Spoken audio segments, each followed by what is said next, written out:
சமூக மீடியா சொந்தங்களுக்கு வணக்கம். இன்றைய நாளிலும் மற்றொரு உலக செய்திகளின் ஒரே பார்வையோடு இணைந்திருக்கின்றோம். அந்த வகையிலே மத்திய கிழக்கு போர் என்று 4வது வாரத்தில் நுழைந்த நிலையில் அமெரிக்காவின் போர் நோக்கங்கள் குறித்து மிகப்பெரிய சர்ச்சை வெடித்துள்ளது.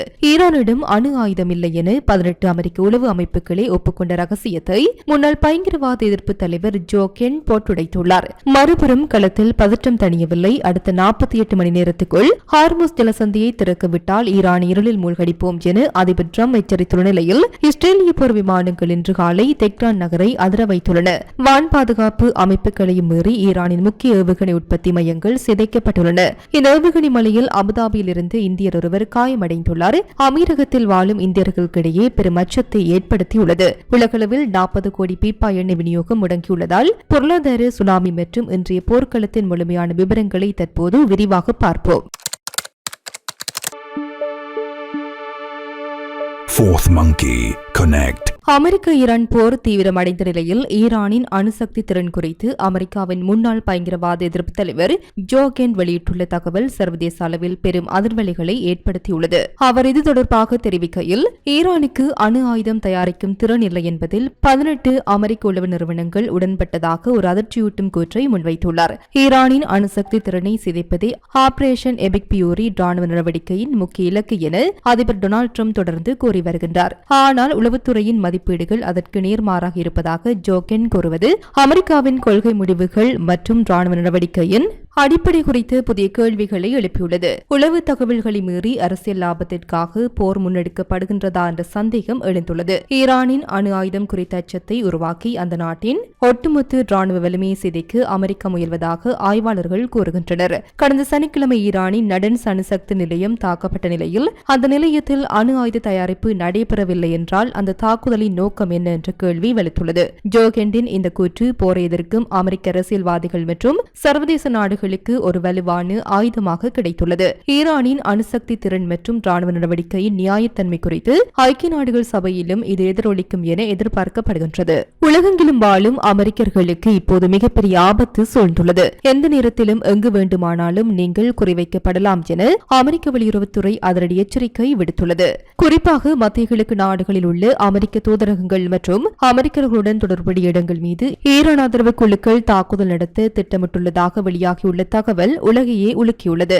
அமெரிக்க வெளியுறவுத்துறையின் அதிகாரப்பூர்வ இணையத்தில் வெளியிடப்பட்டுள்ள அவசர அறிவிப்பின் முக்கிய அம்சங்கள் இதோ. குறிப்பாக மத்திய கிழக்கில் உள்ள அமெரிக்கர்கள் அதிக எச்சரிக்கையுடன் இருக்க வேண்டும். மத்திய கிழக்கு நாடுகளுக்கு வெளியே உள்ள அமெரிக்க தூதரகங்கள் மற்றும் துணை தூதரக வசதிகள் கூட ஈரானால் குறிவைக்கப்படலாம். வெளிநாடுகளில் உள்ள அமெரிக்கர்கள் தங்களுக்கு அருகில் உள்ள தூதரகங்கள் வெளியிடும் பாதுகாப்பு எச்சரிக்கைகளை உடனுக்குடன் பின்பற்ற அறிவுறுத்தப்பட்டுள்ளது. ஈரான் மீதான அமெரிக்கா இஸ்ரேலிய தாக்குதல்களுக்கு பழிவாங்க ஈரானை ஆதரிக்கும் பல்வேறு ஆயுத குழுக்கள் களம் இறங்கியுள்ளன.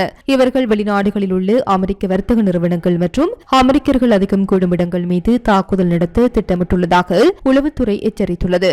சமீபத்தில் ஈரானின் அணுசக்தி நிலையம் மற்றும் உயர்மட்ட தலைவர்கள் தாக்கப்பட்டதை தொடர்ந்து ஈரான் தனது பழிவாங்கும் நடவடிக்கையை உலகளவில் விரிவுபடுத்தியுள்ளது. டியாகோ கார்சியா தளம் தாக்கப்பட்டது. பூங்காக்கள் மற்றும் சுற்றுலா தலங்கள் பாதுகாப்பானவை அல்ல என ஈரான் எச்சரித்தது இந்த உலகளாவிய ரெட் அலர்ட்டுக்கு முக்கிய காரணங்களாகும். உலகையே இருளில் மூழ்கடிக்கப் போகின்றதா அமெரிக்கா? ஹார்முஸ் ஜலசந்தியை திறப்பது தொடர்பாக அமெரிக்க அதிபர் டொனால்டு ட்ரம்ப் விடுத்துள்ள இறுதி எச்சரிக்கை வளைகுடா பிராந்தியத்தில் போர் பதற்றத்தை உச்சத்திற்கு கொண்டு சென்றுள்ளது. சமூக ஊடக தளத்தில் பதிவிட்ட ட்ரம்ப் ஈரானுக்கு நேரடி எச்சரிக்கை விடுத்துள்ளார். சரியாக 48 மணி நேரத்திற்குள் ஹார்முஸ் ஜலசந்தி எந்த அச்சுறுத்தலுமின்றி திறக்கப்பட வேண்டும். தவறினால் ஈரானின் மிகப்பெரிய மின் உற்பத்தி நிலையத்திலிருந்து தொடங்கி நாட்டின் பல்வேறு மின் நிலையங்களை அமெரிக்கா ஒவ்வொன்றாக தாக்கும். ட்ரம்பின் மிரட்டலுக்கு ஈரான் வெளியுறவு அமைச்சர் அப்பாஸ் அரக்சி எக்ஸ் தளத்தில் காரசாரமாக பதிலளித்துள்ளார். ஜலசந்தி மூடப்படவில்லை. நீங்கள் தொடங்கிய தேவையற்ற போருக்கு காப்பீட்டு நிறுவனங்கள் அஞ்சுவதால் தான் கப்பல்கள் வர தயங்குகின்றன. இதற்கு ஈரான் காரணமல்ல. வர்த்தக சுதந்திரம் வேண்டுமானால் கப்பல் போக்குவரத்து சுதந்திரத்தை மதியுங்கள். எங்களை மரியாதையுடன் அணுகுங்கள். அச்சுறுத்தல்களால் எங்களை அசைக்க முடியாது என தெரிவித்துள்ளார். ஈரானின் எதிரிகளை தவிர மற்ற அனைவருக்கும் கொண்டிருக்கும் ஜலசந்தி திறந்தே இருப்பதாக ஈரான் அதிபர் மசூத் பெசக்கியன் மற்றும் சர்வதேச கடல் அமைப்பின் பிரதிநிதி அலி மூசாவி ஆகியோரும் உறுதிப்படுத்தியுள்ளனர். தற்போது ஓமானின் முசந்தம் எல்லைக்கு அருகிலுள்ள டிராஸ் அல் ஹைமா பகுதியில் சில எண்ணெய் கப்பல்கள் பயணிப்பதை காண முடிகின்றது. இருப்பினும் கடந்த சில வாரங்களில் இந்த பாதையில் சென்ற பல கப்பல்கள் மீது ஈரான் தாக்குதல் நடத்தியதால் சர்வதேச கப்பல் போக்குவரத்து இயல்பு நிலைக்கு திரும்பவில்லை. ஈரானின் மின் உற்பத்தி நிலையங்கள் தாக்கப்பட்டால் அந்த நாட்டின் ஒட்டுமொத்த உள்கட்டமைப்பு முடங்கும் அபாயம் உள்ளது. ஈரான் பதிலுக்கு வளைகுடா நாடுகளின் எரிசக்தி நிலையங்களை தாக்கினால் உலகளவில் பெட்ரோல் டீசல் தட்டுப்பாடு ஏற்படும். மத்திய கிழக்கில் போர் 4வது வாரத்தில் நுழைந்துள்ள நிலையில் ஈரானின் தலைநகர் தெஹ்ரானை இஸ்ரேல் நிலைகுலைய செய்துள்ளது. ஒயிட் ஸ்கேல் என அழைக்கப்படும் இந்த மிகப்பெரிய அளவிலான வான்வழி தாக்குதலில் ஈரானின் முக்கிய ராணுவ தளங்கள் மற்றும் உள்கட்டமைப்புகள் அடுத்த கட்டமாக தாக்கப்பட்டுள்ளன. இஸ்ரேலிய ராணுவத்தின் கூற்றுப்படி இந்த தாக்குதல் ஈரானின் பயங்கரவாத ஆட்சி கட்டமைப்பை முடக்குவதை நோக்கமாக கொண்டுள்ளது. தெஹ்ரானில் உள்ள ஈரானிய உளவு மற்றும் பாதுகாப்பு அமைச்சகத்தின் கூடுதல் தலைமையங்கள் தாக்கப்பட்டன. அணு ஆயுத கூறுகளின் மேம்பாட்டிற்கு பயன்படுத்தப்படும் மாலிக் அஷ்தார் பல்கலைக்கழகத்தின் மூலோபாய் ஆய்வு மையம் குறிவைக்கப்பட்டது. தெஹ்ரானை சுற்றியுள்ள 5க்கும் மேற்பட்ட ஏவுகணை உற்பத்தி தளங்கள் மற்றும் எரிபொருள் வளாகங்கள் மீது இஸ்ரேல் தாக்குதல் நடத்தியுள்ளது. ஈரானின் அரை அதிகாரப்பூர்வ மெர்க் செய்தி நிறுவனம் இன்று காலை தெஹ்ரானில் தொடர்ச்சியான வெடிப்பு சத்தங்கள் கேட்டதை உறுதிப்படுத்தியுள்ளது. ஈரானின் வான் பாதுகாப்பு அமைப்புகள் இஸ்ரேல் ஏவுகணைகளை தடுக்க முயன்ற போதிலும் பல இடங்களில் நேரடி தாக்குதல்கள் பதிவாகியுள்ளன. இஸ்ரேலிய ராணுவ பேச்சாளர் எபி டெப்ரின் தாக்குதல்கள் இன்னும் பல வாரங்களுக்கு தொடரும். எங்களிடம் ஆயிரக்கணக்கான இலக்குகள் உள்ளன என்று தெரிவித்துள்ளார். இஸ்ரேலின் இந்த தீவிர நடவடிக்கை ஈரானின் மின் உற்பத்தி நிலையங்கள் மீதான அமெரிக்காவின் திட்டமிட்ட தாக்குதலுக்கு முன்னோட்டமாக இருக்கலாம் என பாதுகாப்பு ஆய்வாளர்கள் கருதுகின்றனர். உலக பொருளாதாரம் ஒரு மிகப்பெரிய இருண்ட காலத்தை நோக்கி சென்று கொண்டிருக்கின்றது. ஈரான் அமெரிக்க போர் தீவிரம் அடைந்துள்ள நிலையில் சர்வதேச எண்ணெய் சந்தை இதுவரை கண்டிராத ஒரு மிகப்பெரிய விநியோக தடையை சந்தித்துள்ளது. சுமார் 40 கோடி பீப்பாய்கள் அளவிலான எண்ணெய் விநியோகம் முடங்கியுள்ளதாக சர்வதேச சந்தையை அதிர வைத்துள்ளது. வளைகுடா பிராந்தியத்தில் உள்ள முக்கிய எண்ணெய் உள்கட்டமைப்புகள் குறிவைக்கப்பட்டுள்ளது. ஈரான் மற்றும் அந்த நாடுகளில் உள்ள முக்கிய எண்ணெய் உற்பத்தி தளங்கள் மீது நடத்தப்பட்ட தாக்குதல்கள் உற்பத்தியை முடக்கியுள்ளன. எண்ணெய் ஏற்றி செல்லும் பிரமாண்ட கப்பல்கள் தங்கும் முனையங்கள் மற்றும் துறைமுக போர் மண்டலங்களாக மாறியுள்ளன. உலக எண்ணெய் விநியோகத்தின் 20% கடந்து செல்லும் இந்த நீர்ச்சந்தி தொடர்ந்து அச்சுறுத்தலுக்கு உள்ளாகி வருவதால் கப்பல்கள் இப்பாதையை பயன்படுத்த அஞ்சுகின்றன. இந்த விநியோக தடையானது உலகளவில் பொருளாதார சுனாமியை ஏற்படுத்தும் என கணக்கிடப்பட்டுள்ளது. கச்சா எண்ணெய் விலை பீப்பாய் ஒன்றுக்கு $150 தாண்டக்கூடும். இது பெட்ரோல், டீசல் மற்றும் விமான எரிபொருள் விலையை அதிரடியாக உயர்த்தும். போக்குவரத்து செலவு அதிகரிப்பதால் காய்கறிகள் முதல் மின்னணு சாதனங்கள் வரை அனைத்து பொருட்களின் விலையும் உயரும். எரிசக்தி தட்டுப்பாடு காரணமாக பல தொழிற்சாலைகள் உற்பத்தியை குறைக்க வேண்டிய கட்டாயத்திற்கு தள்ளப்படும்.